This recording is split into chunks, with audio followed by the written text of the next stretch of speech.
I'm pleading with you, don't. But the farmer defied everyone and shocked the whole territory. I'm pleading with you, don't. But the farmer defied everyone and shocked the whole territory.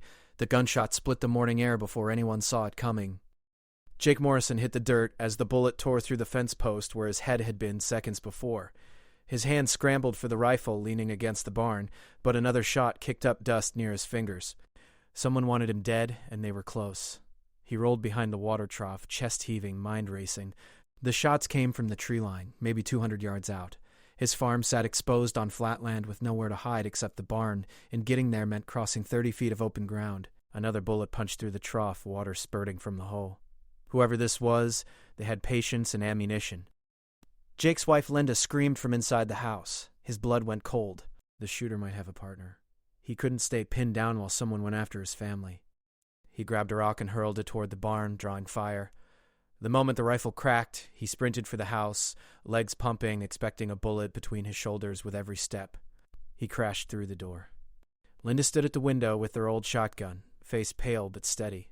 Their two boys, Danny and Cole, crouched behind the table. Jake snatched the shotgun and checked the load. 2 shells. Not enough. The attack had started without warning. Jake had been fixing the fence like any other morning when death came calling. Now his family was trapped in their own home with an unseen enemy who clearly knew how to shoot. This wasn't random. Someone had planned this. More shots hammered the house. Wood splintered. Glass shattered.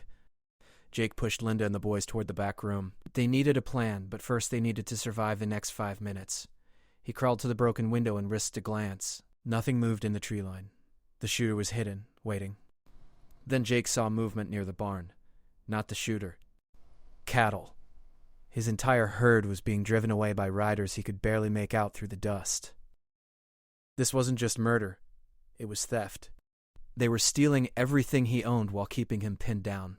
Rage flooded through him, hot and sharp. He'd worked 10 years to build this farm, survived drought, fought off rustlers, and earned respect in the territory. Someone was taking it all away, and they'd kill his family to do it. Linda grabbed his arm. Her voice was steady despite the fear in her eyes. She pointed to the root cellar entrance in the floor. They could hide there, wait it out. But Jake knew better. If they hid, the attackers would burn the house. If they ran, they'd be shot in the open. There was only one choice, and it was the one that terrified him most. He had to fight back. Against unknown numbers. With 2 shotgun shells and a family to protect, the odds were impossible, but sitting still meant certain death. Jake kissed Linda hard, hugged his boys, and made his decision. He was going after them. The first rustler died quickly. Jake slipped out the back window while they focused on the front. He crawled through the vegetable garden, using the low stone wall for cover. The man sat on his horse watching the cattle, rifle across his lap, confident nobody would challenge him. He never saw Jake rise from behind the wall. The shotgun blast knocked him from the saddle. The noise brought 2 more riders galloping around the barn. Jake dove into the chicken coop as bullets chewed through the wooden walls. Chickens exploded in a frenzy of feathers and screaming. He had 1 shell left and 2 enemies. His hands shook as he reloaded with shells from his pocket, blessing Linda for making him carry extras. The riders split up, trying to flank him. Jake waited, controlling his breathing like his father taught him years ago. Patience wins gunfights, boy. Wait for your moment. The first rider appeared at the coop entrance. Jake fired low, hitting the horse's legs. The animal screamed and collapsed, throwing its rider. Jake was on him before he could stand, swinging the shotgun like a club. The man went down hard and stayed down. 3 shots left, 1 rider still moving. Jake grabbed the fallen man's pistol and checked the cylinder. 4 rounds. Better odds now. He pressed against the barn wall, listening.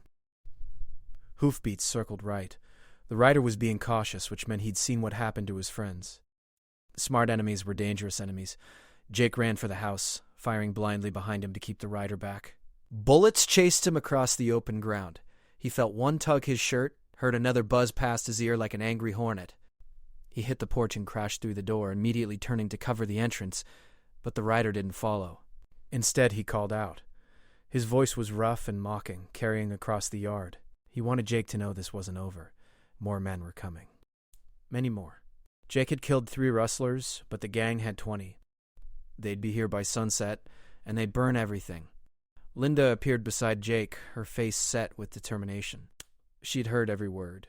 The boys clung to her skirt, trying to be brave. Danny was 9, Cole only 6'7". too young to die because their father refused to run. But Jake knew running wouldn't save them.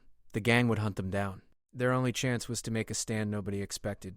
Jake looked at his wife and saw she understood. She'd always been the strong one, the one who kept him steady when things got dark. Now, darkness was coming fast, and they needed a plan that seemed crazy enough to work. He started talking, voice low and urgent, laying out an idea that made Linda's eyes widen. She argued at first, said it was too dangerous, too reckless. But as Jake explained, she began to nod. It was dangerous. It was reckless. It was also their only shot at survival. The gang expected them to hide or run. Jake was going to do neither. He was going to attack first, hit them where they felt safe, and make them pay for threatening his family. The rider outside fired twice more, then galloped away to report. Jake had maybe 4 hours before the gang arrived in force. 4 hours to prepare the most desperate defense of his life. He grabbed Linda's hand and squeezed tight. They'd built this farm together. Now they'd fight for it together. And if they died, at least they'd die standing. The neighboring farms stretched across the valley, each one separated by miles of open range. Jake knew every family within a day's ride. Some were friends, others were just acquaintances who'd wave when they passed on the road to town. But when Jake rode out that afternoon with a desperate plan, he found something he didn't expect. Fear. The first farm belonged to Pete Dawson, a tough old rancher who'd fought in the war and scared off claim jumpers with nothing but harsh words and a mean stare. But when Jake explained what was happening, Pete's face went pale. He knew the gang. Everyone did. They called themselves the Red Creek Boys, and they'd torn through 3 territories in 2 years. 20 armed men who took what they wanted and killed anyone who resisted. Pete shook his head slowly. His voice was apologetic but firm. He had his own family to think about. Getting involved meant painting a target on his back. The gang would come for him next. He was sorry. Truly sorry, but he couldn't help. Jake should take his family and run while there was still time. The second farm gave the same answer.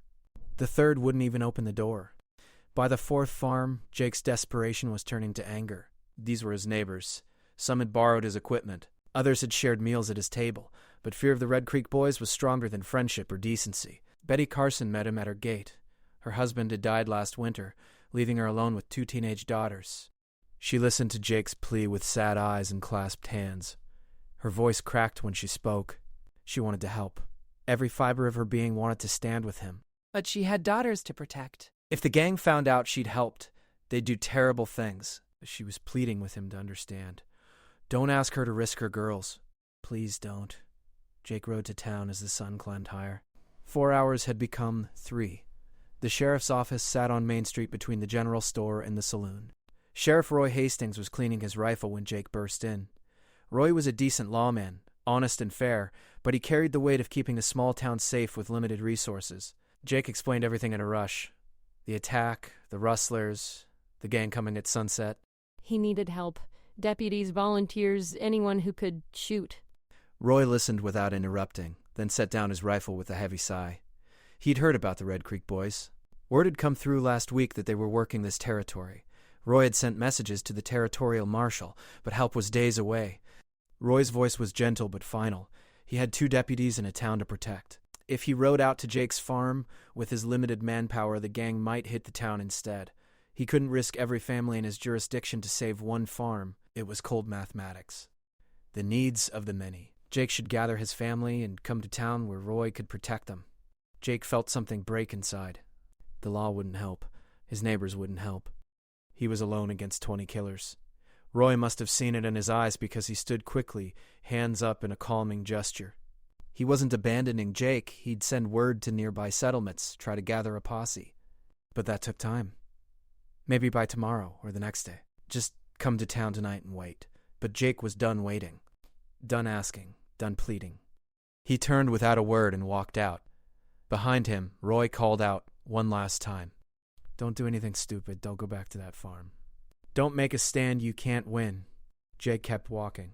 He rode past the saloon where men drank and laughed, unaware or uncaring about the war coming to the valley. Past the church where the preacher was practicing Sunday's sermon. Past the school where children recited their lessons, all of them safe because they weren't in the gang's path. All of them willing to let Jake's family die to keep that safety. On the edge of town, Jake stopped at the telegraph office. The operator, a nervous man named Chuck, looked up from his key. Jake had one last idea, One final desperate move. He wrote out a message to the territorial marshal, explaining the situation and begging for immediate help. Chuck took the message and tapped it out on the telegraph, then gave Jake a sympathetic look. The marshal was 3 days away. Maybe he'd send men. Maybe those men would arrive before it was too late. Maybe. The ride back to his farm took an hour. The sun was past its peak now, sliding toward evening. 2 hours left. Maybe less. Jake's mind raced through possibilities, strategies, anything that might work. Linda and the boys were hidden in the root cellar with supplies. If Jake failed, maybe the gang would just burn the house and leave. Maybe they wouldn't search too carefully. Maybe his family would survive. But Jake knew better. The Red Creek boys didn't leave witnesses. They were thorough and brutal. If they found Linda and the boys, there'd be no mercy. The only way to save his family was to stop the gang before they reached the house. 1 man against 20. Impossible odds. Suicidal odds. He was halfway home when he heard hoofbeats behind him. Jake spun, hand-dropping to his gun, expecting the gang had arrived early. But it wasn't the gang. It was Pete Dawson, the old rancher who'd refused to help. He rode up fast, face flushed, breathing hard. Jake waited, confused and wary. Pete pulled up beside him. His voice was thick with emotion. He'd been thinking about Jake's visit. About fear and courage and what kind of man hides when his neighbor needs help.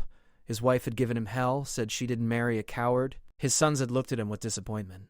Pete was old and tired, but he wasn't dead yet. He'd fought in the war. He could fight now. If Jake would have him. Jake felt his throat tighten. He managed to nod. Pete wasn't much, 1 more gun against 20, but it was something. They rode together in silence for a few minutes. Then more hoofbeats. Betty Carson appeared over a rise, rifle across her saddle. Her daughters rode behind her, both armed. Betty's voice was steady now, no more tears. She decided her girls needed to see courage, not cowardice. They'd fight together or die together, but they wouldn't hide. More riders joined them. The family from the second farm, the one that had turned Jake away, they'd changed their minds.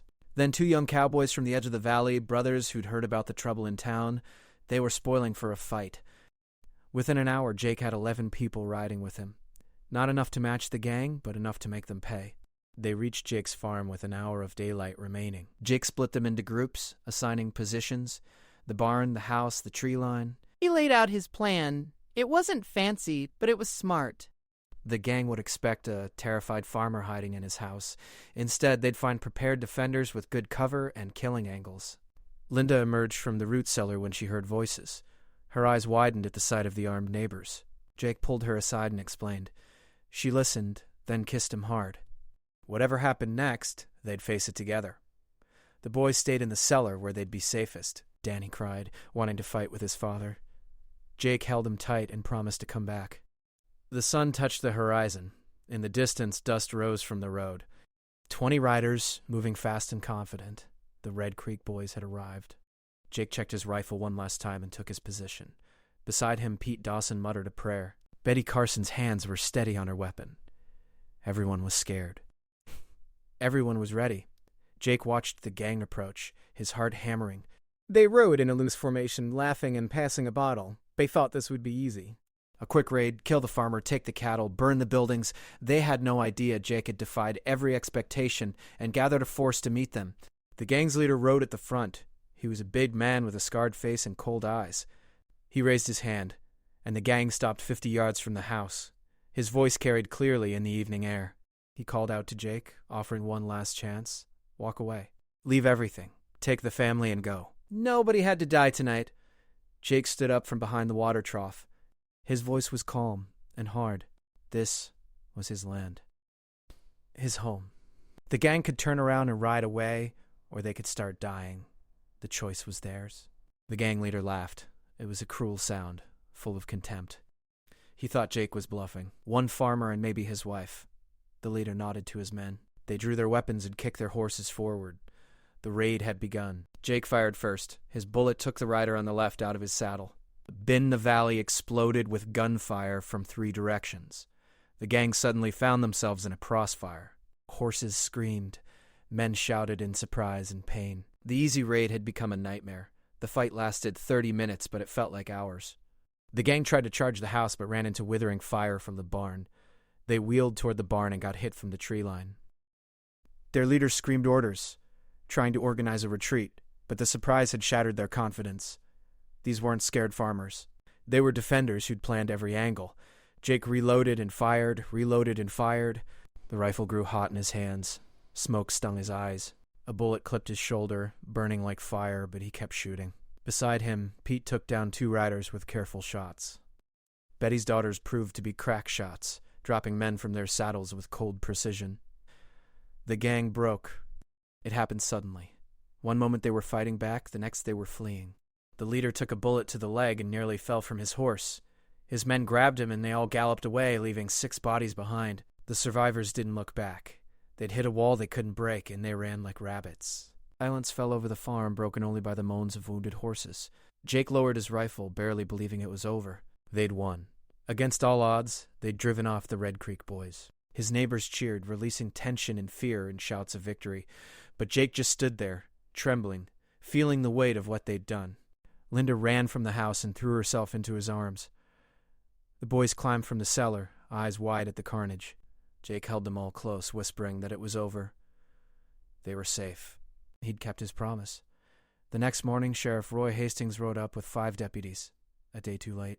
He surveyed the battlefield with a grim expression, counting bodies and shell casings. He'd come expecting to find Jake's family dead and the farm burned. Instead, he found something he'd never seen before, a farmer who'd done the impossible. Roy dismounted slowly. His voice was quiet when he spoke. Word had spread fast. Every settlement in the territory was talking about the farmer who'd stood against the Red Creek boys and won. Some called it foolish. Others called it brave. Roy didn't know what to call it, but he knew one thing. The gang had been terrorizing the territory for 2 years, and Jake Morrison had just broken them in a single fight. Jake didn't feel like a hero. He felt exhausted, hurt, and angry that it had come to this. Angry that his neighbors had needed him to fight alone before they'd join. Angry that the law had failed. But looking at Linda and his boys, alive and whole, he knew it had been worth it. Every risk, every terrifying moment. Worth it. The neighboring farms slowly returned to their land. Betty Carson stopped before leaving. She thanked Jake quietly, then said something that stuck with him. By defying everyone's expectations and making a stand, he'd shown them all what courage looked like. They'd been ashamed of their fear, but his example had given them strength. Sometimes one person's refusal to quit could change everything. Pete Dawson clasped Jake's hand. He'd come to help because his conscience demanded it, but he'd stayed to fight because Jake's determination was contagious. The old rancher had felt alive again, useful again. He rode away sitting taller in his saddle than he had in years. Over the next few weeks, life returned to normal. The cattle were recovered from where the gang had abandoned them. The fence got repaired. Crops grew. But something had changed in the valley. When Jake rode to town, people nodded with respect. The sheriff consulted him on security matters. His neighbors stopped by more often, no longer ashamed to meet his eyes. The Red Creek boys never returned. Word came through the telegraph that they'd split up, their reputation shattered. Other gangs heard what happened and avoided the valley entirely. One farmer's stand had protected the entire territory. Linda watched Jake work the land, saw how he moved differently now, more confident but also more cautious. He'd learned that courage wasn't about being fearless. It was about being terrified and doing what needed to be done anyway. He'd learned that sometimes the right choice was the hardest choice, and that standing alone could inspire others to stand with you. The boys grew up hearing the story of the night their father fought off 20 men. They learned that defending what mattered required sacrifice and risk, that asking for help was important, but sometimes you had to forge ahead even when help didn't come. That fear was natural, but letting fear control you was a choice. Years later, when Danny was old enough to understand, he asked his father if he'd been scared that day. Jake didn't hesitate. He'd been terrified. Every moment, every decision. But fear meant he understood the stakes. It meant he cared enough to be scared. And caring enough to be scared but fighting anyway was the only kind of courage that mattered. The farm prospered. Jake bought more land, hired help, built new barns. He became one of the most successful ranchers in the territory. But success wasn't what people remembered. They remembered the day everyone pleaded with him not to fight. Don't stand against the gang. Don't risk your family. Don't be stupid. And Jake had defied them all. Some nights, Jake would stand on his porch and look across the valley. He'd remember the fear, the desperation, the moment he realized no help was coming, the moment he decided to fight anyway. Those memories stayed sharp and clear, a reminder of the day he learned what he was truly capable of. Linda would join him sometimes, sliding her hand into his. She'd been just as scared, just as desperate. But she'd trusted his decision and stood beside him. Their partnership had been tested by fire and proven unbreakable. That was worth more than all the land and cattle in the territory. The territorial marshal eventually arrived 2 weeks late. He interviewed everyone, wrote a detailed report, and recommended Jake for a civilian commendation. Jake declined. He hadn't fought for recognition. He'd fought because his family needed him too.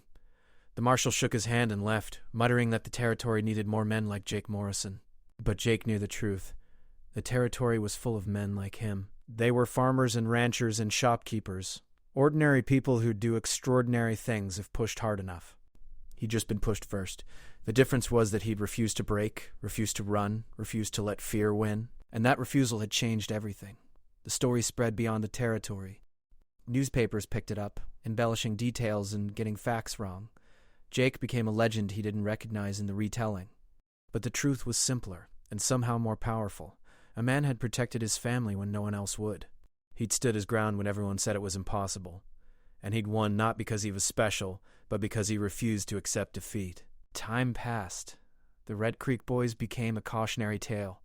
The valley became known as a bad place for outlaws. Jake's farm became a landmark. The place where one man's stand changed everything. But for Jake and Linda, it was just home. The place they'd defended together. The place their boys would inherit. The place that mattered more than life itself. On quiet evenings, Jake would tell his boys stories about their grandmother, about the old country, about building the farm from nothing. But he rarely talked about the fight. It was too personal, too raw. The boys understood. They'd been there, hidden in the cellar, hearing the gunfire and fearing the worst.